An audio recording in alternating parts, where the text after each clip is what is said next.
Olá, começa agora mais um programa Uniso Comunidade. A Universidade de Sorocaba está abrindo mais uma opção de curso, é a graduação em odontologia. Para falar sobre isso, estamos recebendo o futuro coordenador do curso, professor Carlos Alberto Musilli. Professor Carlos Alberto, muito obrigado pela sua presença. Eu que agradeço, Fernando. Como de praxe, a gente quer conhecer um pouco mais o entrevistado. O senhor prefere que eu chame de Carlos Alberto ou de Musilli? Pode ser Musilli, pessoal aqui em Sorocaba me chama mais de professor Musilli. Professor Musilli, está certo. Professor, o senhor fez a sua graduação ontem e a sua titulação? Eu fiz em São José dos Campos, me formei em 1985, né, na Unesp, lá de São José. E depois da graduação, eu iniciei a pós-graduação um pouco mais tarde. Eu fiz um pouco de clínica, trabalhei bastante no consultório. Até hoje eu trabalho em consultório até hoje. Você é de Sorocaba? Eu não nasci em Sorocaba, eu nasci em São Paulo, né? E comecei a namorar lá na faculdade de São José dos Campos uma moça de Sorocaba, que hoje é minha mulher, né? A Zélia, né? E acabei casando e vindo para cá em função dela. Adorei Sorocaba, abracei Sorocaba. Hoje a Sorocaba é minha cidade. Meus filhos nasceram aqui em Sorocaba, então eu estou aqui em Sorocaba há 30 anos já e hoje adoro Sorocaba. Sorocaba mora no meu coração e eu faço parte dessa história, já uma parte da história de Sorocaba. Depois da minha graduação em 85, eu entrei um pouco mais tarde, por volta dos anos 90, eu comecei a fazer o meu mestrado na Universidade de São Paulo, em São Paulo. Eu fiz o meu mestrado numa área específica da odontologia, que se chama materiais dentários. Lá a gente estuda todos os materiais, etc., né? Materiais de moldagem, gesso, etc. E foi um curso que me complementou, que me ajudou muito nessa vida docente que eu já tinha. Eu já iniciei minha carreira docente há muitos anos atrás, em 86. Eu comecei como estagiário lá em São Paulo.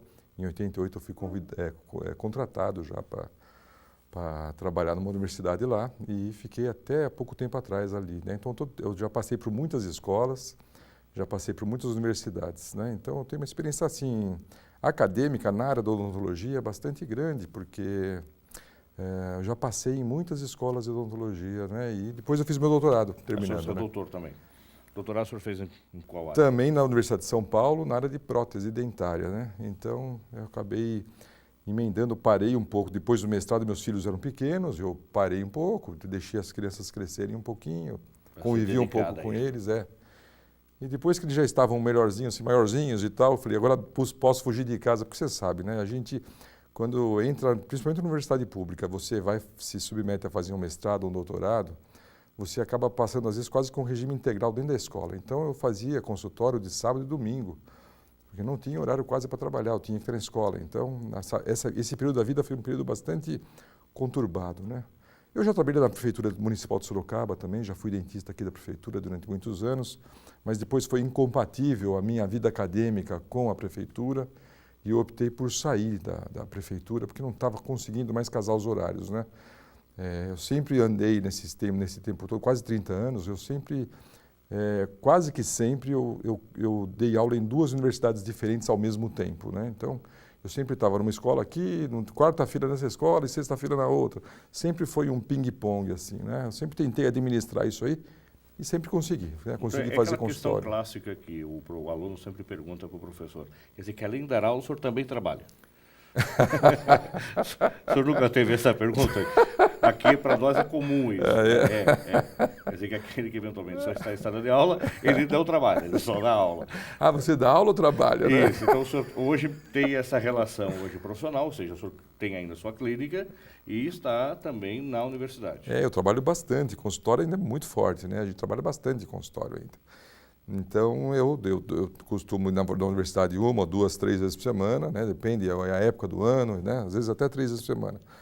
E faço consultório os outros dias da semana e eventualmente aos sábados, né? A gente acaba trabalhando de sábado um pouquinho de manhã também, né? Agora eu estou tentando tirar um pouco o pé, né? A gente já vai ficando mais velho, você vai tentando já diminuir um pouco o volume de trabalho, mas eu ainda trabalho muito ainda, viu? Aí surge o desafio de fazer um curso, montar um curso do zero. Como é que surgiu o convite? Foi o senhor que veio apresentar a proposta para a universidade ou a universidade que achou o senhor para, de repente, verificar se existia dentro do espaço da Uniso, dentro dessa trajetória, dessa história, onde nós hoje já temos mais de 60 cursos e sempre foi um sonho da instituição ter o curso de odonto. Eu tive um convite, na verdade, o professor Fernando, o reitor da universidade, me chamou, né, e gostaria de conversar comigo. me contou que ele estava com um projeto de montar uma universidade aqui em Sorocaba, e calhou justamente eu estar saindo de uma outra universidade, deu certo, né? E eu falei, puxa, professora, para mim é até interessante, porque é 30 anos já na carreira docente e agora estou tendo uma oportunidade de tentar fazer um curso temperado de uma maneira que eu acho que vai funcionar com esse tempo todo de experiência acadêmica que eu tenho, né? Talvez a gente consiga formar um profissional diferenciado, a gente convive com alunos das mais diversas classes, né? Dos mais diversos níveis, né? E aí a gente consegue ir captando uma maneira ideal de tentar se trabalhar, não é? Então é mais ou menos isso que eu tenho pensado. Eu aceitei o convite dele, né? Nós montamos aí um projeto pedagógico bastante intenso. Hoje a odontologia é muito diferente do que da odontologia da época que eu me formei, né? Naquela época que eu me formei, há 30 anos atrás, nem se falava em implante, nem existia implante. Né? Era dentadura tradicional. Era dentadura, eram as próteses convencionais que a gente usa, até hoje existem as demais próteses. Né? O implante veio como mais uma opção na reabilitação do paciente que é parcialmente desdentado ou desdentado total, né? O paciente que não tem dente nenhum. Né? Mas naquela época não se falava disso, naquela época não se falava em odontogeriatria. Né? Hoje a odontogeriatria é uma coisa que está super em moda, a população do Brasil está envelhecendo demais, né? Graças a Deus, porque agora a gente já começa a verificar que a pirâmide está se invertendo, né? Antigamente nós tínhamos na pirâmide da nossa pirâmide nós tínhamos um número muito grande de crianças e um número muito pequeno de idosos. E agora a gente já começa a perceber que o número de idosos está aumentando, os idosos estão vivendo mais tempo, com melhor qualidade de vida, e as crianças que nasciam de baldada agora já começa a ter um controle de natalidade. Então, hoje a odontogeriatria ela está assim muito em moda e o dentista que se forma hoje ele tem que ter essa formação geriatra, porque daqui a 15 anos nós seremos os idosos, quase somos já, né? E atrás da gente vem uma população muito grande. Então, um consultório mesmo para quem vai trabalhar hoje precisa montar pensando assim, num futuro muito próximo. Eu vou ter um consultório com uma quantidade de idosos bastante grande, né? Então eu preciso ter banheiro fácil de acesso, né? Não pode ter degrau no meu consultório, eu preciso tomar cuidado com degraus. Degrau para idoso é um problema, né? Eu preciso ter acessibilidade dentro da minha sala, que eles entrem e já sentem com facilidade na cadeira, sem precisar fazer muita curva, etc., né? Se ele entrar eventualmente com bengala, como é que ele vai ter espaço, ou eventualmente com uma cadeira de roda.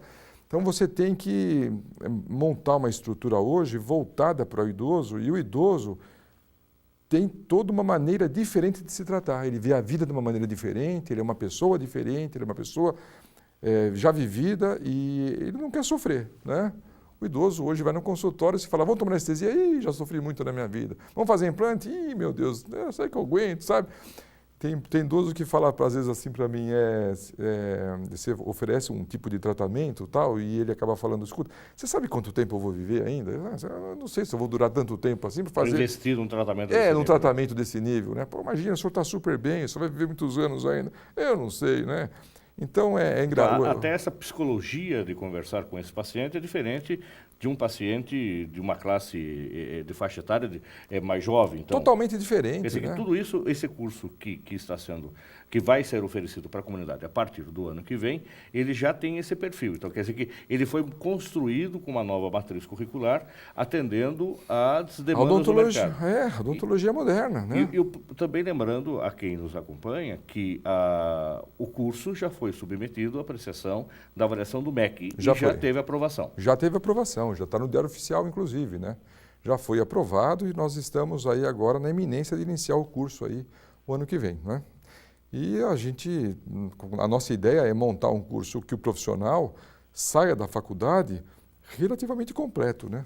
A gente tem que tentar um profissional que vá buscar um mercado de trabalho que é competitivo, em todas as áreas hoje e é bom que seja, viu?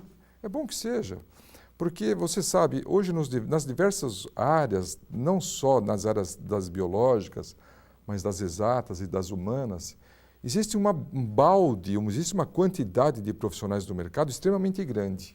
Só que quais são os profissionais que realmente são tops de linha, não é? Então, é aquela coisa, você precisa tentar formar um profissional que seja diferenciado, que trabalhe muito bem, que tenha consciência, que tenha noção que ele precisa continuar estudando. A ciência, ela não para, ela continua evoluindo sempre.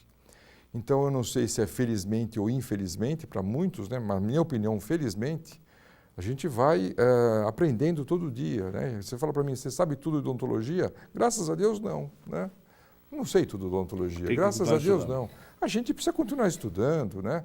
A cada ano são milhões de artigos científicos que saem no mercado. Hoje já nem estamos falando mais em implante, mas hoje o pessoal já começa a fomentar e já começa a aparecer estudos que o pessoal implanta um germe dentário na gengiva ali, faz um cortinho, põe um germe, fecha e depois de um tempo vai nascer um dente novo, quer dizer... Já existe estudos para isso. Já tá rolando, então a coisa não para, né? A odontologia...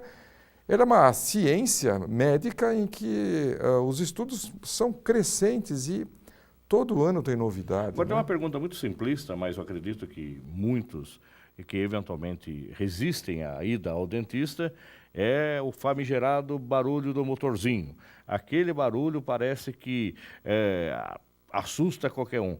Já chegamos a uma tecnologia, professor Musilli, de ter uma técnica, um equipamento que faça a mesma função do dito motorzinho para que não suscite eventuais medos, se é que eventualmente o paciente tem medo, eu pelo menos me incomoda aquilo. Para todo mundo incomoda, então, não tem? Ótimo, então não sou o único. Então, já existe, mas assim, a função dela ainda é parcial, né? Existem alguns aparelhos que são específicos para remover cárie, né? E você consegue, sem aquele barulhinho horrível, você remover tecido cariado lá e conseguir restaurar.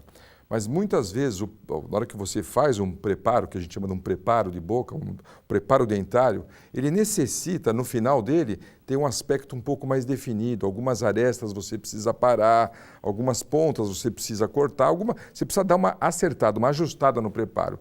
E aí você acaba caindo no alta rotação, que é o que todo mundo não gosta. Então, a tendência no futuro, acredito que seja não utilizar mais o auto-rotação. Acho que no futuro vai ser, porque hoje já existem aparelhos que fazem isso, mas a grande maioria dos profissionais, eu ainda utilizo o auto-rotação, porque ele é extremamente eficiente, né? Ele ainda para corte, etc. O barulho é chato, mas a eficiência dele, a gente usa diamante na ponta, então você tem lá uma eficiência, rapidamente você consegue remover esmalte, tecido cariado, coroas metálicas, você tem uma rapidez de trabalho bastante eficiente. É isso, por isso que ele não saiu até hoje, porque a eficiência dele ainda é boa, né? Professor, a gente pode entender que a boca pode ser considerada a porta de entrada para as doenças? Para tudo, né? Teve uma frase no passado aí que falava que a saúde começa pela boca. Essa frase que o Conselho Regional, uma época, andou espalhando e tal, né? Tentando fazer essa propaganda que é totalmente verdadeira. Em todos os sentidos, quer seja pela alimentação, pela eventual sujeira que entra pela boca, pelo que se bebe, pelo que se come, pelo que se coloca na boca, é isso? Totalmente, né? A boca ela é extremamente rica em bactérias. A mordida humana é a pior que tem, é pior que bicho. Porque além da gente ser muito forte, né? Tem pessoas aí que você que é fortão, provavelmente quando você mastiga, você ultrapassa 100 quilos. Se você pegar uma carne dura aí, provavelmente você vai mastigar com uma força superior a 100 quilos.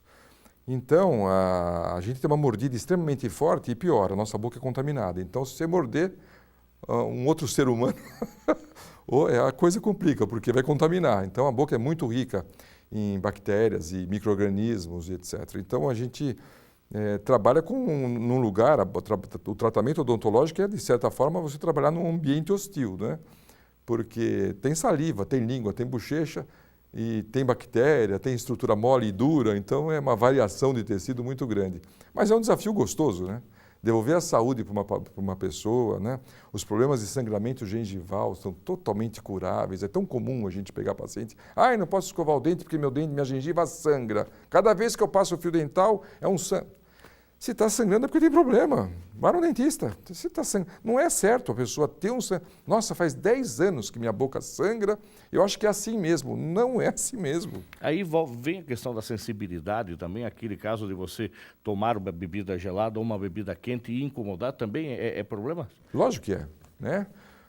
O dente, ele tem uma parte nele que não tem sensibilidade, que a coroa dentária que a gente consegue enxergar olhando, né? Ela é revestida por um tipo de um capacete de motoqueiro, né? Uma casquinha dura, que é o esmalte, que protege.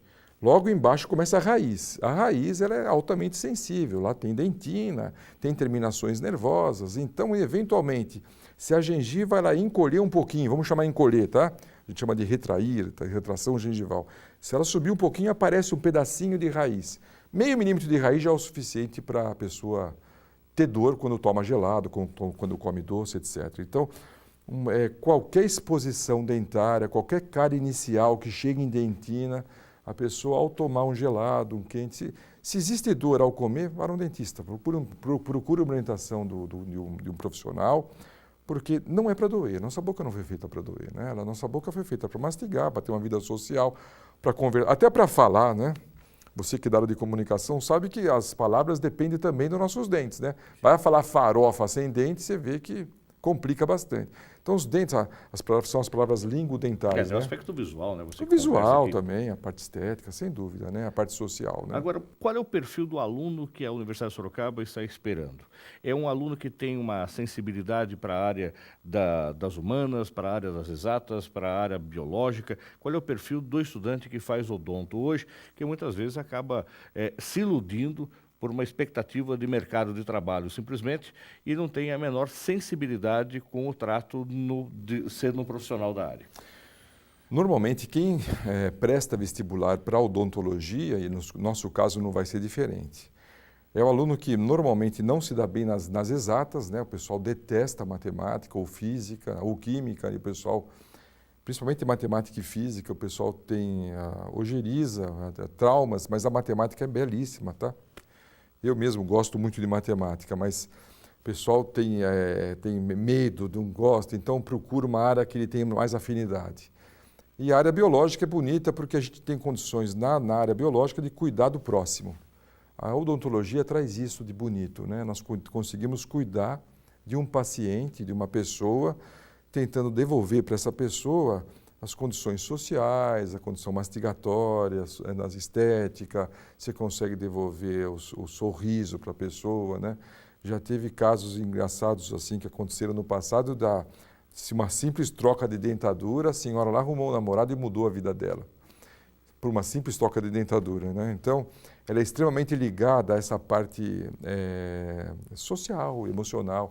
Então, cuidar de alguém tem que ter perfil para isso. Quem ingressa hoje na odontologia tem que ter esse coração, tem que ter esse lado humano de vislumbrar, cuidar de alguém, né? E isso é muito hoje isso é uma necessidade humana. As pessoas vivem no seu mundo, vivem no seu ambiente, vivem num ambiente de competição, eles querem um matar o outro, um passar por cima do outro, e nós queremos o contrário. Nós queremos deixar a pessoa bem, tratá-la com respeito, tratar com carinho, acolher a pessoa. Hoje o mundo é muito inóspito para nós, né? E a gente, na odontologia, espera esse perfil de aluno que tem essa característica. Lógico que a habilidade manual também é importante, né? É importante que uma pessoa que tende a fazer odontologia, é interessante que ela tenha uma tendência a gostar, por exemplo, de um pouco de escultura, não é? Ele tem uma tendência de gostar de cores, né? De gostar de pintura. Dente é pintura. Fazer um dente hoje é uma obra de arte, né? Então você trabalha com aspectos de textura superficial, com brilho, com cor, com matiz de cor. Você trabalha com vários aspectos que envolvem estética, né? Então é importante que esse espírito artístico a pessoa, de certa forma, tenha, né? O dentista tem que ser um pouco artista, senão não é dentista. É como um cirurgião plástico, né? A gente tem que ter um espírito artístico para poder conseguir fazer uma obra de arte. Esculpir ali, esculpir, né? Fazer uma obra de arte. O tratamento odontológico é uma obra de arte. É uma obra de... Graças a Deus é isso, não tira graça a nossa profissão. Muito bem. Professor Dr. Carlos Alberto Musilli, quem quiser conversar com o senhor, antes do curso começar, já ficou empolgado aí com a expectativa de ter o curso de odonto na Uniso, o senhor tem um e-mail já de contato, um Facebook, como é que é fácil para falar com o senhor? Olha, pode conversar através do meu Facebook, eu tenho um Facebook pessoal, que é Carlos Alberto Musilli, é o meu nome, M-U-Z-I-L-L-I, né? E tem meu e-mail pessoal ainda, né? Ainda tem e-mail pessoal, que é cmusili@gmail.com. Então, se alguém eventualmente quiser mandar um e-mail para mim, está com dúvida, quer saber alguma coisa do curso, pode mandar para mim, pode conversar no Facebook, eu sou extremamente aberto e minha vida é muito puxada, eu não consigo responder às vezes na mesma hora, mas às vezes eu tento, no outro dia, depois de 12 horas aí, mais ou menos, conseguir acessar, né? Tá certo. Professor Dr. Musili, muito obrigado pela sua presença. Sucesso para o senhor nessa empreitada, que agora é complexa também, montar a equipe de professores, começar a montar a estrutura do laboratório, que com certeza vai ser uma referência, como os outros laboratórios que a gente tem na Uniso. Então, aí o senhor tem muito trabalho pela frente para começar o curso no próximo ano. Graças a Deus teremos bastante trabalho. Então, tá certo. Sucesso, bom trabalho. Nós vamos para um rápido intervalo e voltamos já.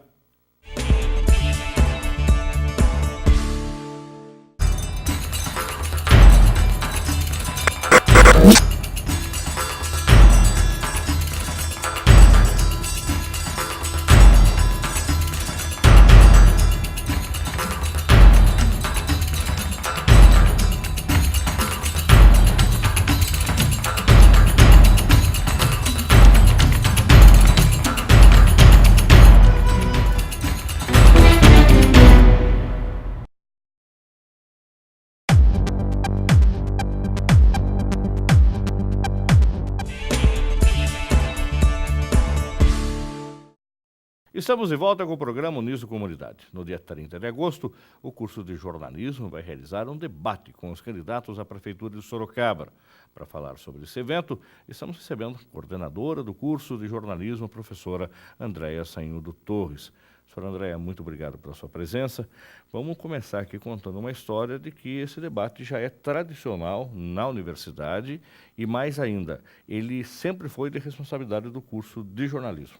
É uma tradição, porque já o primeiro debate organizado no início de 2000 já foi uma iniciativa do curso de jornalismo e depois, ao longo dessa década, né, foi instituído pelo CONSUL, pelo Conselho Universitário da instituição, como uma realização do curso de jornalismo, né? Então, o jornalismo tem esse privilégio de organizar esse debate, é o único debate que a instituição organiza, portanto, é o debate Uniso, e hoje ele já faz parte, inclusive, do calendário, né, da agenda dos candidatos que participam de outros eventos como esse na cidade. Agora, a gente pode entender até que o debate ele serve de laboratório para o aluno de jornalismo, ou seja, ele não só assiste, mas como ele participa desde a montagem da estrutura até no momento em que ele tem a oportunidade de fazer pergunta? Com certeza, eu acho que todos os eventos que nós organizamos aqui sempre servem como um laboratório para o aluno, né? E ele não só participa da organização do debate, como ele acompanha os candidatos e vai assistir também, inclusive com a possibilidade de fazer perguntas a esses candidatos, como nós acompanhamos todo o processo eleitoral, não só em Sorocaba, mas como todos os municípios que hoje integram a região metropolitana de Sorocaba. Fazendo uma cobertura ampla, inclusive com parcerias, né, com outros meios de comunicação, com um registro fotográfico no dia da eleição e com matérias falando tanto do processo eleitoral quanto depois o feedback do resultado das eleições. Então vamos falar desses parceiros, né? O debate ele tem uma parceria da transmissão, quer dizer que mais uma vez ele vai ser transmitido ao vivo pela Band FM. Pela Band FM, que já fez a transmissão do debate de 2012, né? E agora retomamos essa parceria já já acertada isso, a Band já vem inclusive divulgando, fazendo chamadas para o debate do dia 30. E é sempre bom poder contar, né, com a Band, com a presença do Lucas Pedroso, né, que faz essa transmissão com a gente. E aí, no dia da eleição, nós também temos uma parceria já tradicional com o Jornal Cruzeiro do Sul e com a Rádio Cruzeiro FM, onde os nossos alunos, como a senhora disse, encaminham as fotos e pequenos textos, que a gente chama de legenda, para o Jornal Cruzeiro do Sul e os áudios, que a gente hoje tem uma facilidade tremenda através do WhatsApp, dos alunos de rádio jornalismo, para a emissora também. Então, essa participação ela é aberta a todos os alunos do curso, né? Independente de período que o aluno esteja. Então, do 1º ao 8º período que hoje nós temos, tem essa possibilidade de participar aonde ele estiver votando. Isso amplia, inclusive, a possibilidade de uma cobertura na região inteira, porque a Uniso como uma instituição regional, né, que atende os nossos municípios aqui, nós aumentamos essa amplitude, né, na cobertura das eleições. Hoje a gente tem um foco muito grande com Sorocaba, porque é a região sede dessa região metropolitana, mas a gente não pode esquecer que esses municípios têm uma constituição política importante, inclusive, para fortalecer. Né? E os alunos participando aí com a cobertura fotográfica, com a produção de texto, com a produção de áudio, a gente vai acompanhando, né, o dia a dia dessa eleição. Agora, como é que será organizado o debate? Qual é a dinâmica dele? Quantos blocos? Como é que o aluno participa? Como é que a comunidade participa? Para quem é que pode assistir o debate? Como é que é montado isso? Então, o debate, como ele é um debate institucional, né, organizado pela universidade, ele é aberto apenas à comunidade acadêmica. Então, neste momento, além dos nossos convidados e assessores dos candidatos, apenas os alunos, funcionários e professores da instituição, através de uma inscrição prévia, que deve abrir a partir do dia 22, para poder ter acesso ao nosso auditório. Porque nós temos uma capacidade no auditório, né, então as vagas são limitadas. Independente disso, você que está nos acompanhando hoje aqui vai poder ouvir o debate, como a professora Isso, André já disse, pela rádio. E a comunidade acompanha o debate ao vivo pela Band, né, ou pelos nossos telões que estarão dispostos no saguão do Bloco F.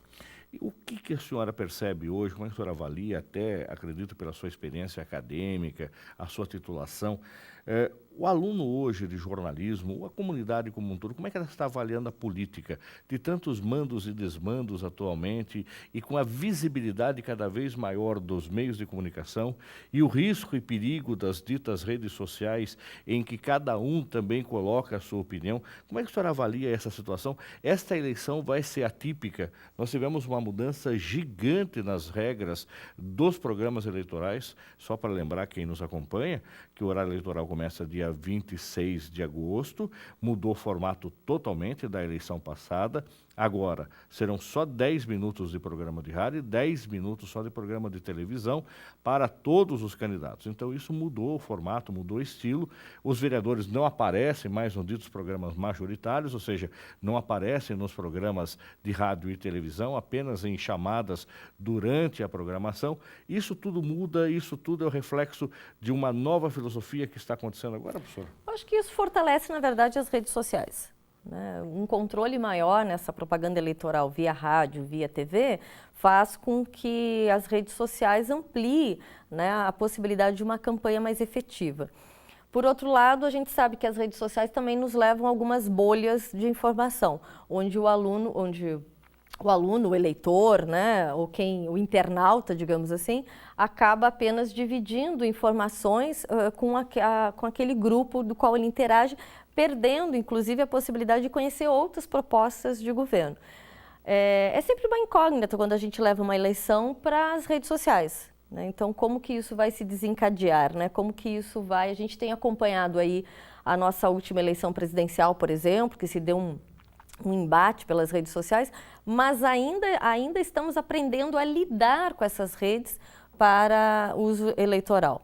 Por outro lado, a participação do aluno de jornalismo num processo eleitoral é fundamental, porque a gente acompanha também a importância que a mídia tem hoje no cenário político brasileiro. Basta acompanhar o que tem acontecido em relação ao governo federal. E aí a gente já teve o primeiro caso, né? Nós estamos gravando esse programa na quinta-feira e na quarta-feira, aliás, e aí nós tivemos o primeiro caso, foi dado start na última segunda-feira para que os candidatos pudessem já colocar suas campanhas na rua. E uma candidata à prefeita de São Paulo, a candidata Marta Suplicy do PT, ela já foi multada porque usou as redes sociais de forma paga, o que também é proibido. Também é proibido. Quer dizer que é um novo aprendizado de como fazer isso, né? Sim, a gente não tem um manual, né? Na verdade é essa, né? Então a gente busca alguns exemplos que vêm acontecendo em algumas eleições majoritárias em outros países, principalmente os Estados Unidos, mas ainda é um aprendizado para o nosso candidato aqui, principalmente em eleições municipais. Mas, de qualquer forma, é sempre uma rede importante, porque, principalmente para atingir, né, o nosso jovem, que é o nosso alunado que nós trabalhamos. E a gente, para trazer isso para a sala de aula, fazê-lo interagir com esse novo meio, né, e fazer principalmente participar desse processo eleitoral. A senhora acredita ainda que o eleitor, ele vá, através do programa de rádio e televisão em canal aberto, escolher o seu candidato? Ou, como a senhora disse, a gente está aí no novo processo das redes sociais, ou ainda, por último, ele passa na frente da sessão eleitoral da escola que ele vota e pega o santinho que foi jogado no chão de forma que polui muito aquele espaço, mas é ali que ele vai decidir. Causa acidentes, inclusive. Inclusive, o que a senhora acredita que ele escolhe em que momento o candidato? Eu acho que nós temos todas as possibilidades.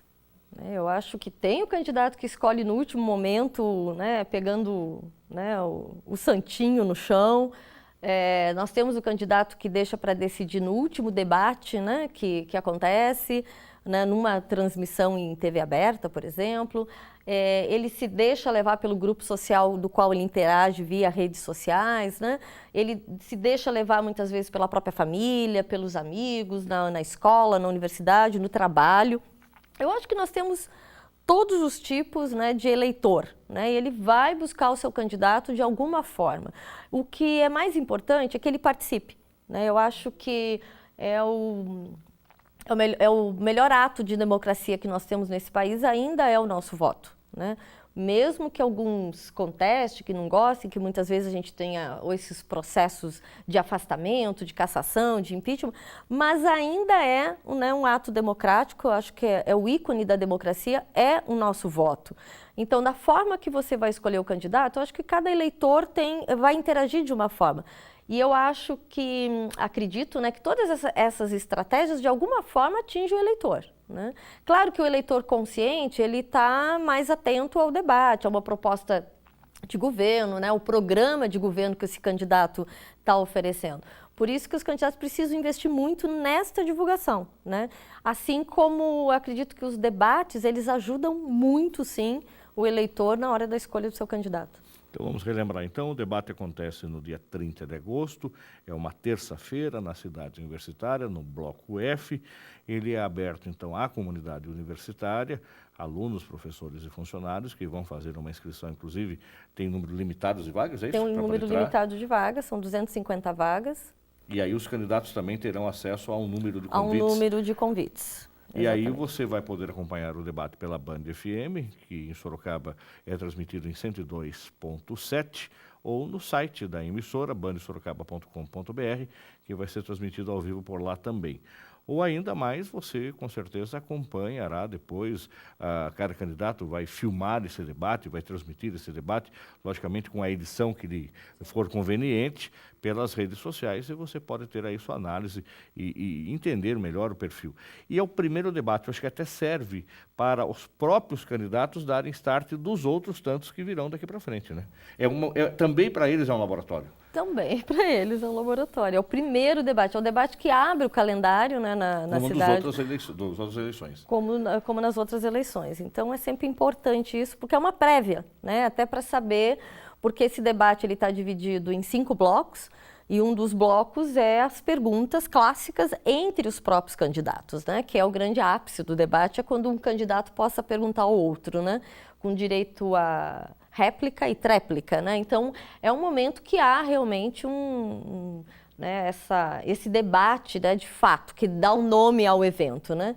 Então, isso também é uma prévia para os candidatos para se preparar para os debates, os futuros debates, ao longo que a campanha vai evoluindo. A senhora falou 5 blocos. A senhora lembra 5 blocos. Como é que funciona cada bloco? Então, o primeiro bloco é a apresentação, onde quando os candidatos respondem por que ser prefeito de Sorocaba.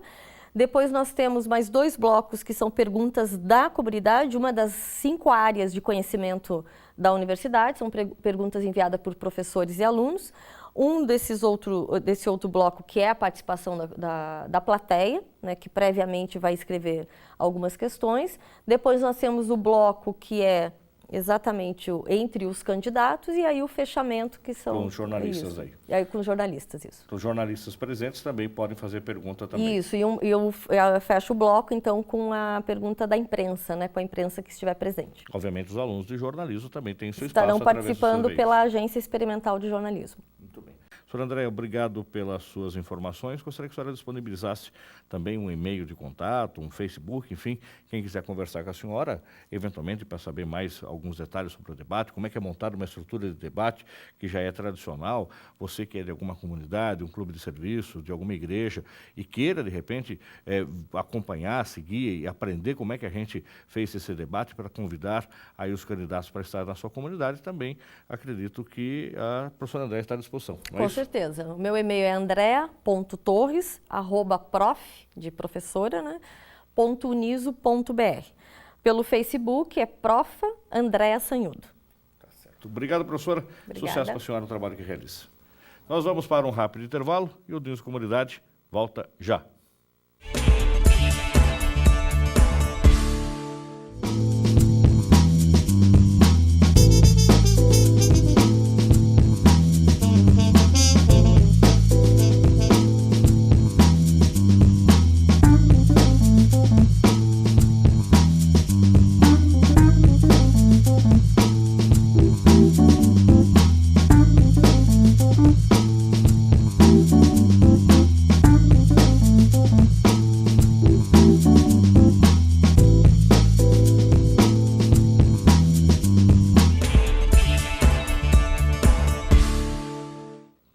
Estamos de volta com o último bloco do programa Uniso Comunidade.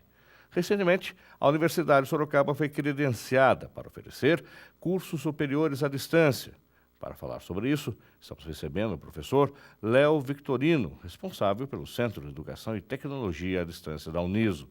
Professor Léo, muito obrigado pela sua presença. Como de praxe, a gente quer conhecer um pouco mais o nosso entrevistado. Mas quando eu disse que a universidade foi credenciada, ela foi credenciada pelo MEC, é isso? Isso. Primeiro, bom dia. Agradeço o convite. Exatamente, a gente passou por um projeto de avaliação institucional e de autorização de um primeiro curso de graduação, uma avaliação de polo, né, que a gente chama, onde a própria sede, no caso aqui da cidade universitária, também é o polo, e isso é a que nos habilita a oferecer cursos de graduação à distância. Tá? Então, na verdade, é um amadurecimento de um projeto que já dura aí 12 anos, de 12 a 13 anos mais ou menos de história aqui na universidade, e que só vem para coroar e para a gente abrir mais um leque de opções para a sociedade na hora de formação dessa sociedade, a partir do uso das tecnologias na educação, né? Agora, professor Léo, vamos conhecer um pouquinho mais o senhor. Gostaria que o senhor falasse da sua formação. Certo, eu sou bacharel em Ciência da Computação, MBA em Produção e mestre em Educação.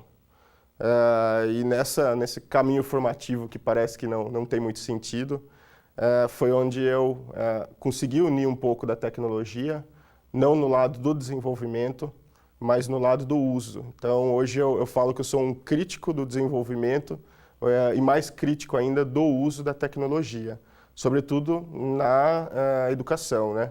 Então, como eu comecei a trabalhar com educação e tecnologia já há um bom tempo, eu fui tomando gosto pelos impactos que a tecnologia traz na vida das pessoas, tá? E não simplesmente pelo consumo e pelo uso da tecnologia por uma questão automática, sem se pensar exatamente do porquê a gente usa.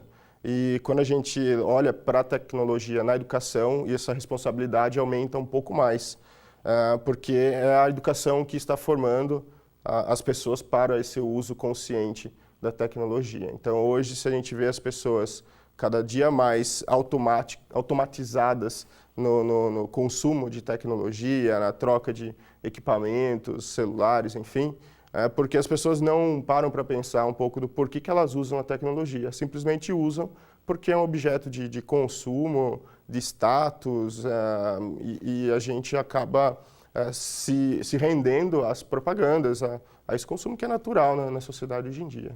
O senhor hoje está ministrando quais disciplinas vão nisso?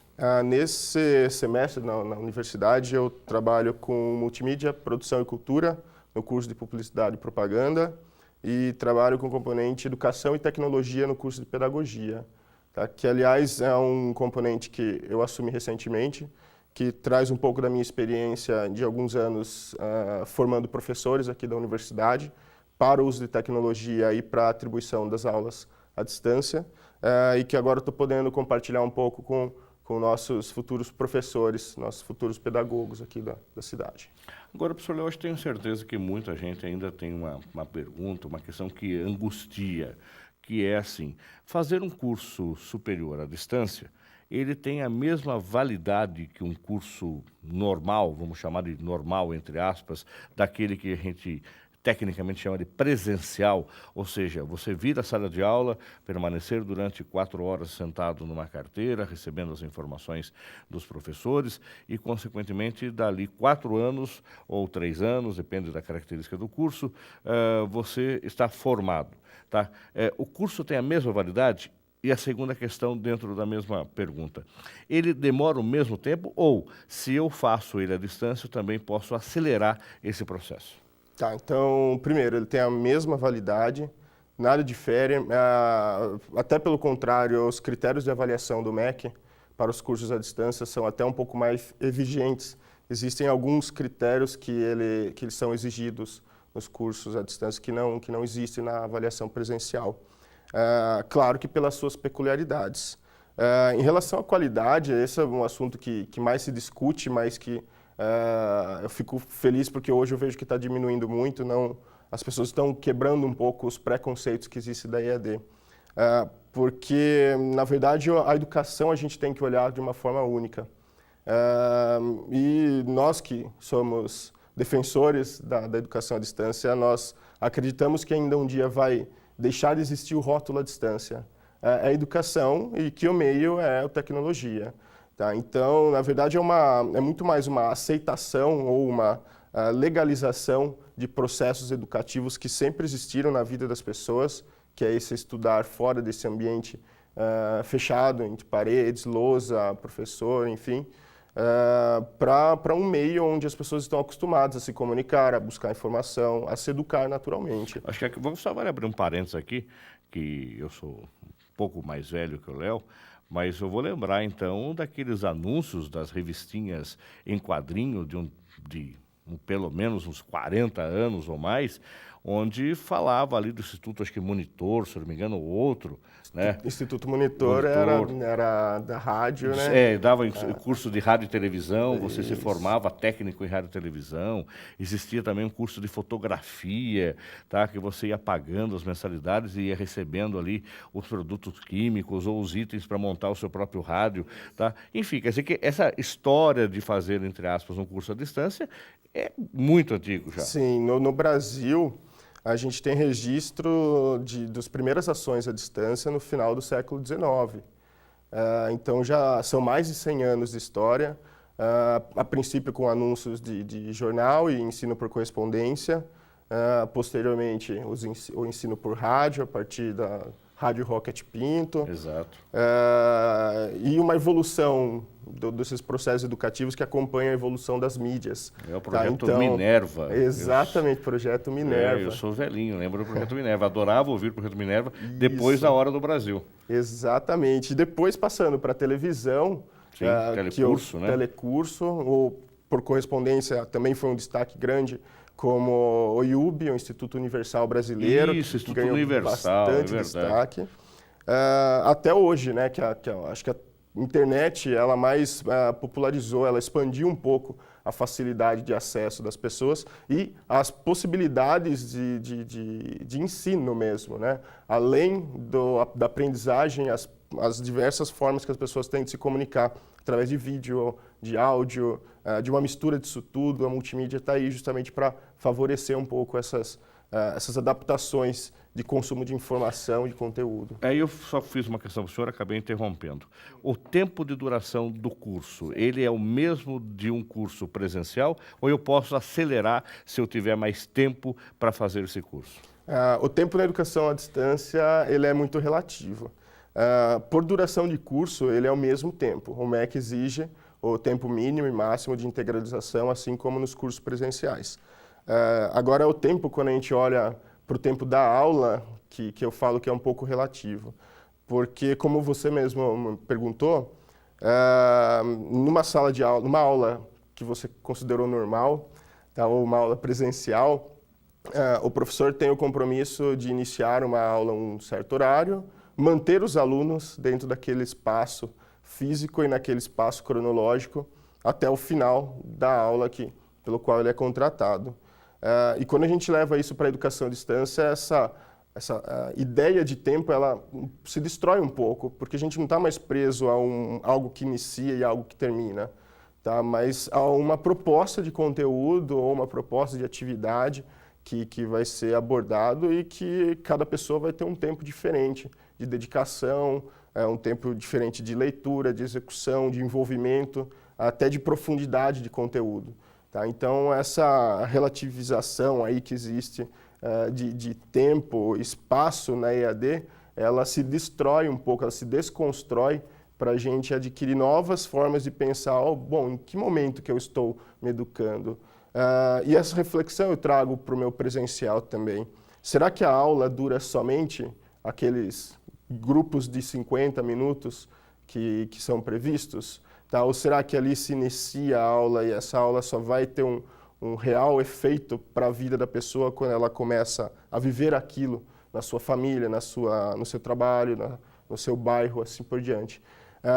Ou até mesmo, que garantia que a gente tem de que a aula está acontecendo com todo mundo que está presente? Tá? Se existe hoje em dia uma facilidade muito grande de dispersão.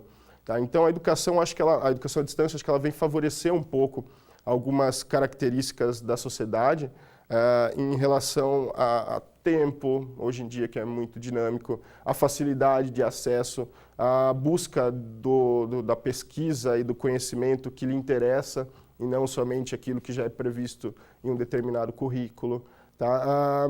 Além das inúmeras possibilidades de interação hoje que a tecnologia permite, que às vezes faz com que as pessoas se envolvam ainda mais com os conteúdos. Então, acho que a gente pode chamar de 3 modalidades: a presencial, que é o aluno em sala de aula; a semipresencial, que ela acontece um momento à distância e um momento em sala de aula; e a outra que é só à distância. A Uniso está, então, lançando o projeto, ou seja, vai disponibilizar para a comunidade, ou seja, você que está nos acompanhando vai poder fazer um dos cursos, que a gente já vai ilustrar já, totalmente à distância, é isso? Ou ele vai ter alguns dias de aula em sala de aula, ou em algum momento da vida dele ele vem à universidade prestar uma prova? Como é que vai funcionar? O MEC não permite que todo curso ocorra à distância. Tá? Então, no Brasil, a gente tem todos os cursos, mesmo os que são considerados à distância, alguns momentos em que o aluno vem presencialmente. Em dois momentos, talvez. Quando existem componentes de natureza prática, mas não deixam de ser importantes na formação. Então, uma aula de laboratório, por exemplo, continua existindo. E as avaliações sempre são presenciais. Tá? A gente tem um modelo aqui na universidade que prevê aulas presenciais sempre que o professor achar necessário.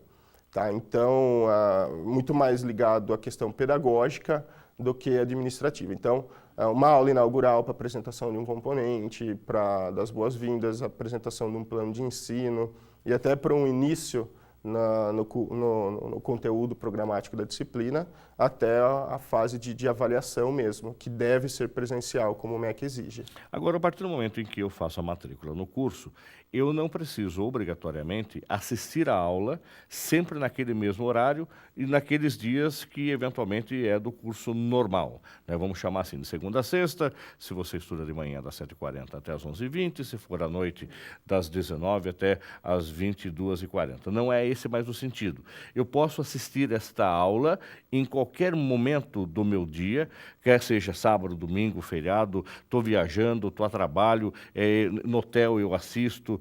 É isso? Esse formato? Exatamente. Aquela desconstrução do tempo que eu falei anteriormente, ela prevê isso. E que esse assistir, na verdade, não é somente assistir, não é só ser passivo ali. Não, muito pelo contrário. Toda a proposta pedagógica que está por trás da aula. E essa atividade vai desde o acesso a algum conteúdo, a uma informação, até pôr a mão na massa mesmo, alguma atividade prática, fazer um exercício, entrar em contato com os outros participantes. Então, realmente, não existe uma obrigatoriedade de acesso a um determinado horário ou permanência por um determinado tempo. A educação à distância ela prevê muito mais a participação, tá? Então, o que foi produzido durante esse processo de ensino-aprendizagem, do que essa frequência. Tá? Então, hoje a gente tem no presencial, por exemplo, alguns critérios de avaliação que são tanto nota quanto frequência. Então, o aluno que não está presente, ele reprova se não tiver uma carga horária mínima de presença. E na educação à distância, essa presença ela só pode ser sentida a partir do envolvimento, de fato, do aluno. Quer dizer que você logou o seu computador para assistir a aula, em tese você está com presença. Não é necessariamente, isso. não. Tá. A partir do momento que eu faço as tarefas que estão sendo propostas pelo professor. Ok. Tá? Então, não adianta deixar o computador ligado que estou presente, não é isso? Não. Aliás, é um ponto positivo em relação ao ensino presencial, né? Porque ter o aluno em sala de aula não garante que ele está aprendendo, está prestando atenção, exatamente. E na EAD não, isso fica muito... Eu costumo falar que a educação à distância, talvez ela evidencie alguns problemas que sempre existiram. Tá? Então, o aluno que está disperso, ele não tem como ficar escondido, porque ou está feito a participação dele ali em uma atividade, um fórum, um portfólio, enfim, ou não está feita. E isso não dá para esconder. Agora, dentro da mesma característica de uma graduação convencional, a educação à distância, esses que a Uniso vai oferecer, obrigatoriamente o aluno precisa ter pelo menos o ensino médio completo, é isso? Exatamente. Ou, logicamente, uma outra graduação que queira ser completa com mais uma, ou uma pós-graduação sem problema nenhum. Mas ensino médio é fundamental. Exatamente. Ele presta uma prova também, como é que funciona para ele escolher um dos cursos? Como é que é essa seleção de que você está apto para fazer isso? Os critérios de ingresso no ensino superior eles são únicos, independente da forma como ele vai acontecer. É um processo seletivo convencional, o antigo vestibular? Processo seletivo, exatamente, ele continua existindo. Existem instituições que fazem processos de formas diferentes. Tem processos que iniciam à distância, tá? Com avaliações à distância. Tem processos que continuam exigindo a presença do aluno para fazer pelo menos uma redação que fique documentado a forma de ingresso. Tá? E hoje existem outras possibilidades de acesso ao ensino superior, como o Enem, o ProUni, FIES. Consegue, inclusive, essas bolsas para fazer o curso, então? Consegue, sim. De acordo, dependendo da instituição, ela acaba colocando alguns cursos para entrar nesses financiamentos ou nessas bolsas sociais aí que o governo implementa. Agora, com relação, deixa eu só voltar à questão do tempo que a gente estava discutindo, que o senhor apresentou a possibilidade, aí vai de dedicação, do empenho, que esse tempo fica relativo, não é mais a questão presencial em sala de aula. Se ele for um aluno dedicado, com afinco, com disposição, por exemplo, um curso presencial, ele demoraria 4 anos para fazer. O senhor acredita que ele possa diminuir esse tempo para quanto e, consequentemente, ser graduado naquela área? 4 anos é o tempo mínimo.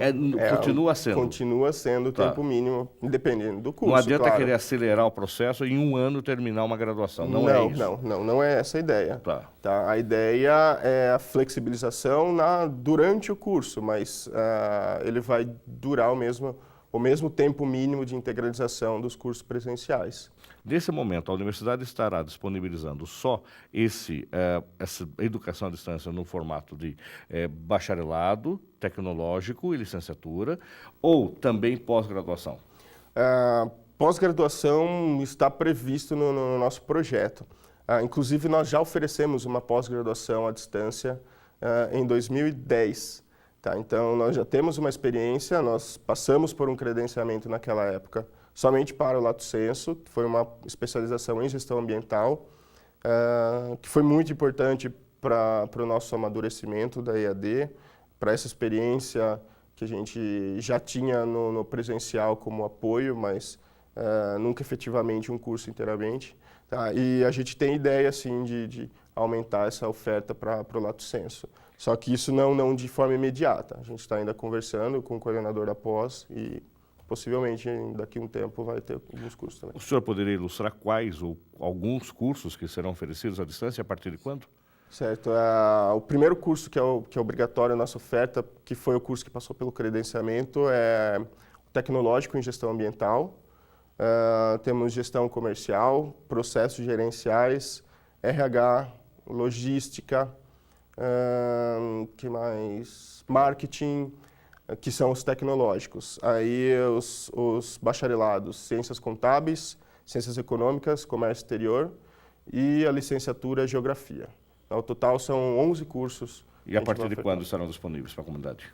Provavelmente a partir de 2017, no primeiro semestre já do nosso calendário acadêmico presencial, a gente já inicia as atividades à distância também. Muito bem. Professor Léo, quem quiser conversar com o senhor, tirar alguma dúvida, já quer saber mais informações, para conhecer mais como é que funciona isso, como é que é a forma mais fácil? Um e-mail, um Face, como é que a gente consegue falar com o senhor mais fácil? As informações dos cursos à distância ainda não estão disponíveis no nosso site, porque nós estamos encerrando alguns detalhes de projeto pedagógico dos cursos, das matrizes, enfim, mas as dúvidas podem ser tiradas através do e-mail ead@uniso.br, tá? Ou através de telefone também, 2101 7051. Que é o telefone do Centro de Educação e Tecnologia, é o setor que cuida das atividades à distância daqui da universidade. Professor Léo, muito obrigado pela sua presença, sucesso para o senhor nessa empreitada. O programa Uniso Comunidade fica por aqui. Se você tiver alguma sugestão para o programa, envie para a nossa página no Facebook. É só acessar Uniso Comunidade. Curta lá. E você também pode rever todos os programas que já foram ao ar no nosso canal lá no YouTube. É só acessar também Uniso Comunidade ou você vai direto para o site da Uniso, simplesinho, uniso.br. Lá você tem um link para o nosso site, para nossa página no Facebook, para o nosso canal do YouTube. Agradecemos a sua audiência e até o próximo programa. Até lá!